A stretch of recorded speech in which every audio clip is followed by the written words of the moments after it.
My pictures from 9/11, I think the images that tell the story and convey what it was like is my views that really show the entire site.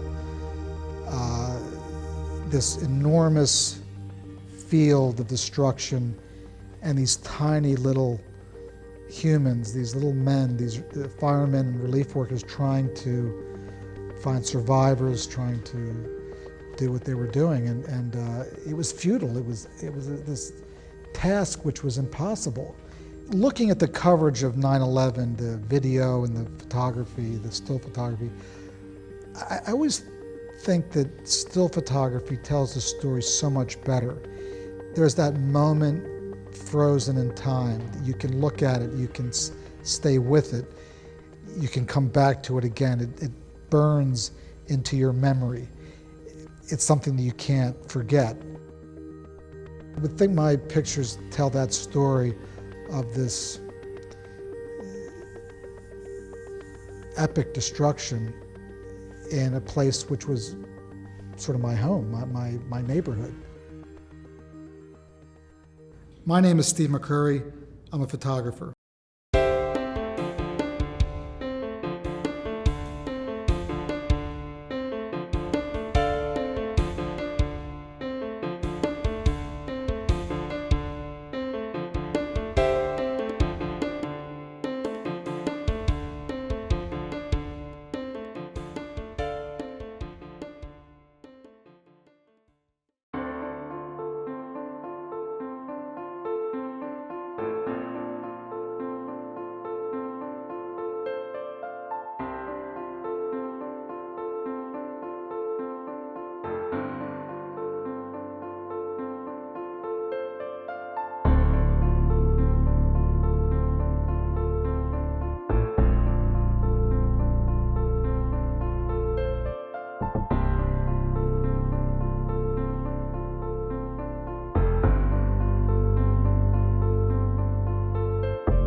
The world's changing so rapidly right now, and there's this rush towards globalization. I really feel that somebody needs to document the way we were, have some record of the past.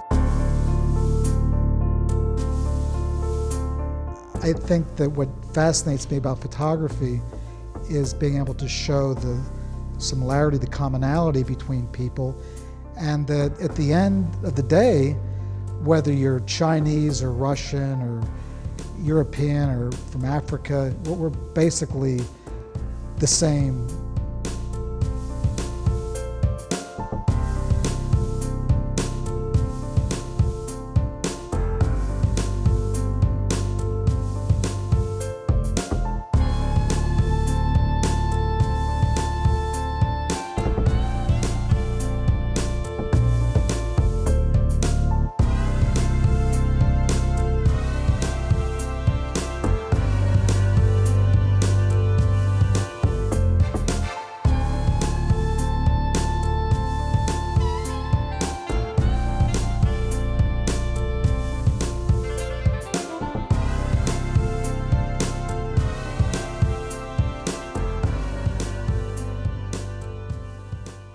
I've covered a lot of conflicts in my career, but for me the story was always the civilians, the people who were driven out of their country or out of their villages. I was never a combat photographer. I've been in combat many times, and to me, that's not where the story is. The combatants are generally there willingly, they're often protected, they have a weapon, they're fighting out of their own free will. But what happens invariably is that, you know, the civilians get caught in the conflict, their homes get blown up, people are at home in their living room and a rocket comes in the window, or So to me, that was what I spent my time on. I think the conflict which made the biggest impression on me, which was sort of monumental, catastrophic environmental damage, was the Gulf War, the first one in the early 90s, where there were more than 600 oil wells on fire. There was destruction as far as the eye could see. The Iraqis, before they had left Kuwait, burned put all the oil wells on fire, destroyed the city. It was complete and utter devastation. And I would go into these oil fields in the middle of the day, and you couldn't see the sky. It was like night. And there was enormous lakes of oil everywhere, and all these poor animals were, horses and cows were wandering around, camels. It was like an enormous movie set. It was like this surreal world where everything was just destruction and chaos. It was dreadful, awful.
I couldn't hear the World Trade Center collapse, but I could hear all these screams from the park below, and it was this surreal, kind of nightmarish memory I have of that morning.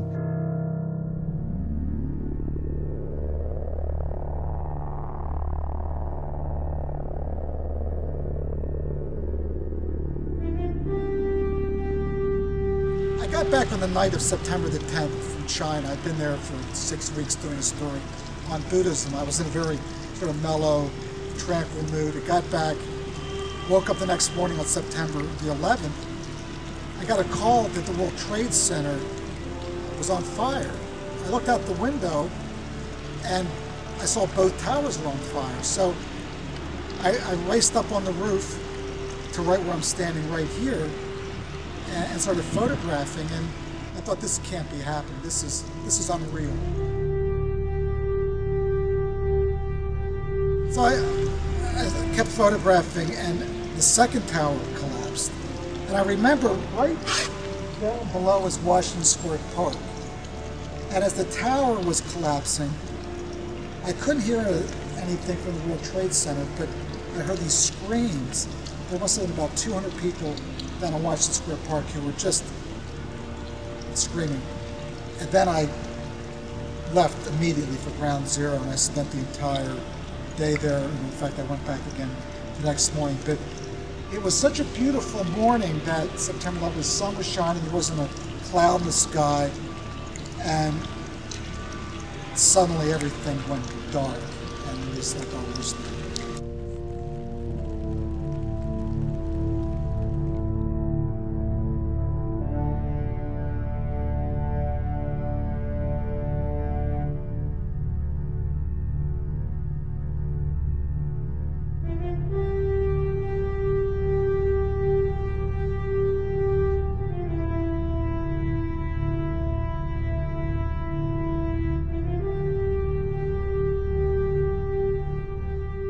I was in this very cheap $2 a night hotel in Chitral.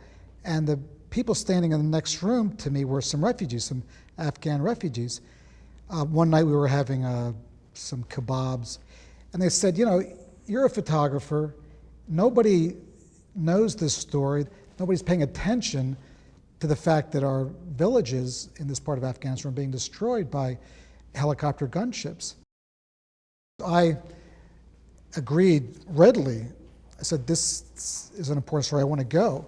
So we decided 2 days later, I was going to accompany some of these guerrilla fighters, these mujahideen.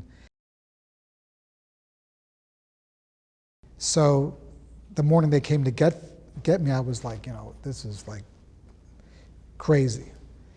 But I went. We walked for 4 days.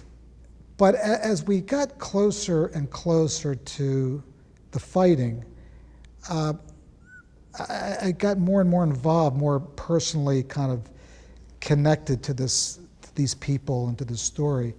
I ended up spending a month. I ended up going right to the front line and seeing the fighting. People were dying, relatives were grieving, there were funerals. And suddenly this really became the story. I got very passionate about.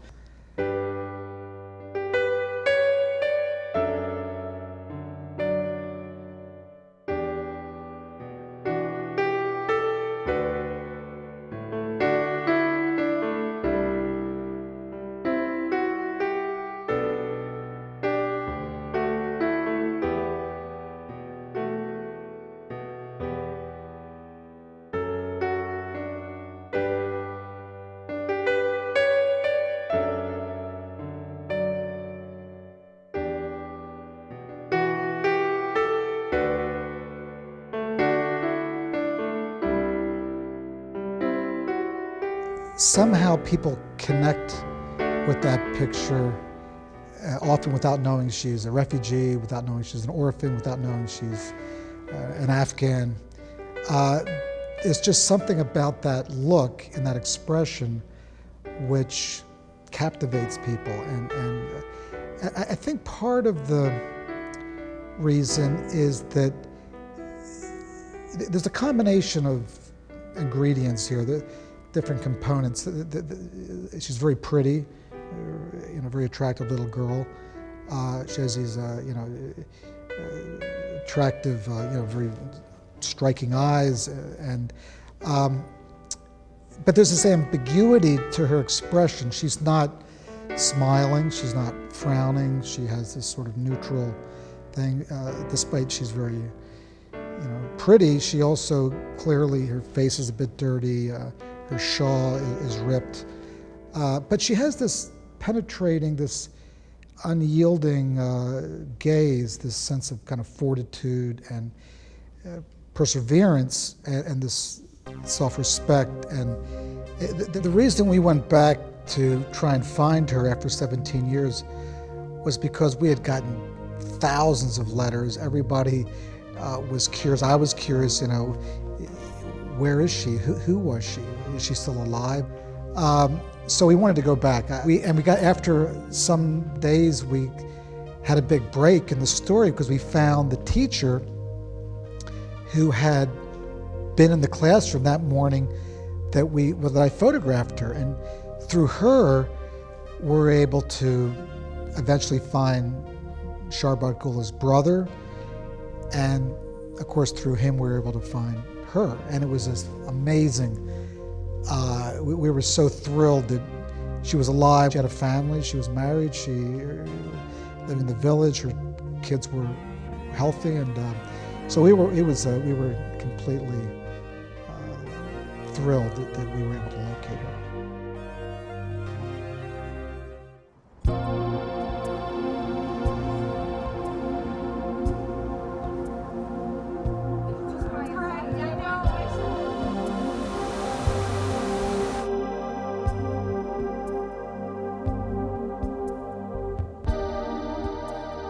I mean, the World Trade Center for several decades, was one of the iconic symbols of New York. It was one of the landmarks. So when you came into the city, almost from any direction, that was one of the first things you saw. Suddenly this iconic piece of architecture was ruined and collapsed.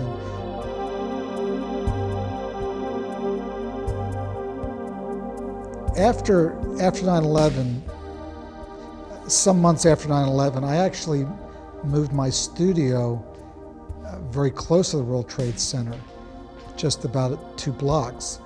And every day that I walked to work, it was a reminder of that terrible day. I packed up and moved to another area of the city.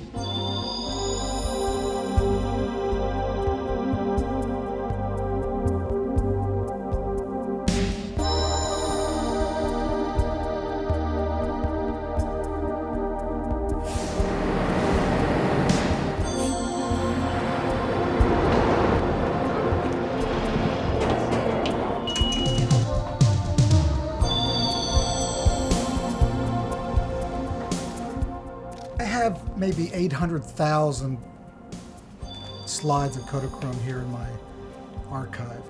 And it was a film I used for 25 years, 30 years. And it was a way of life. And when I heard they were going to discontinue and Kodachrome was coming to an end, I was like, this can't be happening. But I thought, it'd be great fun to get the last roll of film and to do some really interesting project. So I talked to Kodak, they agreed, got the last roll. And I thought, well, now what am I going to do? So I thought, I need to photograph something iconic. Kodachrome was probably the best film ever made. It was an iconic film. I want to do something to honor the memory of Kodak. So I thought, I want to shoot something in New York. I want to go to some place in the world that I'm familiar with. So I actually started with, I thought, who's iconic in New York? Who's a quintessential New Yorker? And I thought, Robert De Niro. He's an obvious choice.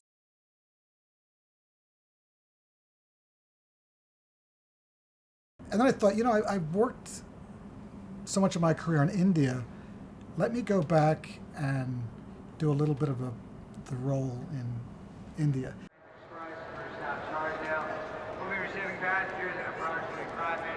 So I found a tribe which was disappearing, and I thought, that this would be a perfect kind of, it's a disappearing film, a disappearing tribe. This way of life is coming to an end.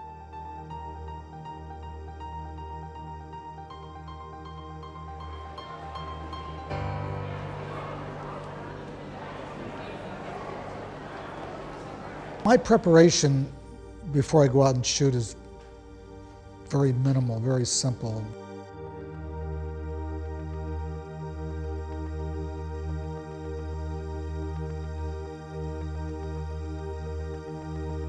It's unscripted, it's unplanned to some extent. Often I will just walk out of my hotel room, out of the place I'm staying at, and just start to get into a particular frame of mind.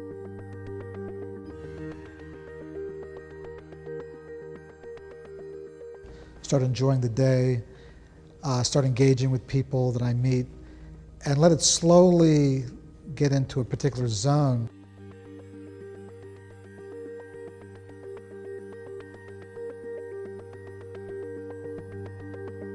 Almost a meditation, I would say, but my preparation is, I have one camera, one lens. I don't have any extra equipment with me. I don't have usually, as I said, just that one lens.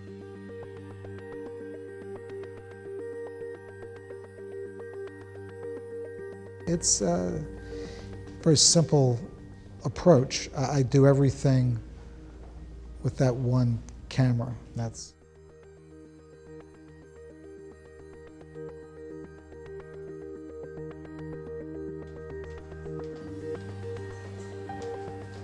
I think one of the abilities that we need as photographers is to be able to engage people, to meet people.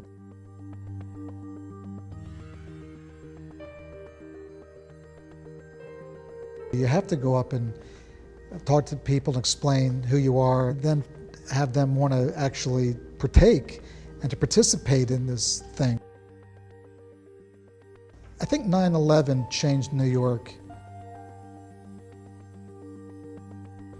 in the months following and perhaps for the next year or two. I think at this point it's not something that we think about. I mean, life is uncertain, and there's an impermanence to life anyway, and at any moment, anywhere, we could be snuffed out. So I think people just go along their business at this point.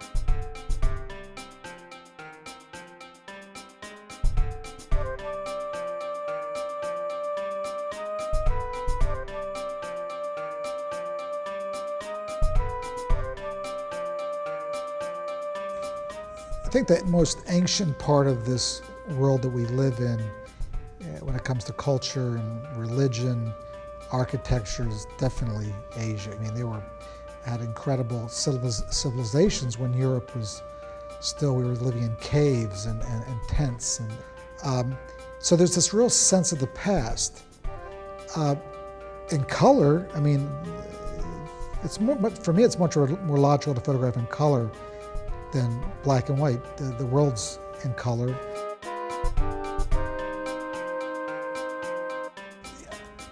In color photography, I think muted, soft, low contrast light works best for color photography.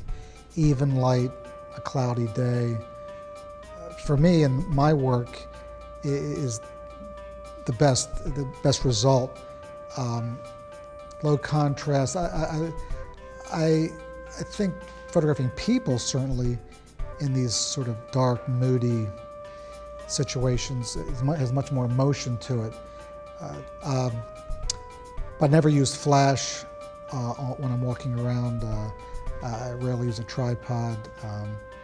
I like these dark, muted situations, so I kind of gravitate towards cloudy days or times. I love Asia during the monsoon, for instance, when everything's this kind of even, soft, muted light.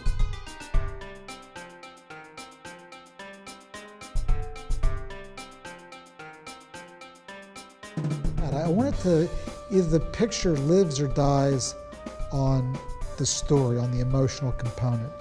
I don't want it to be about some filter or lens or technique.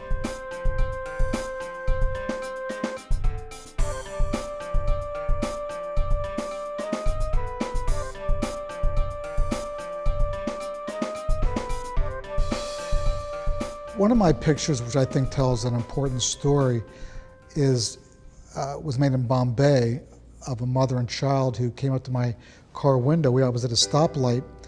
They came up. She was begging, and it was raining. There was rain on the windows.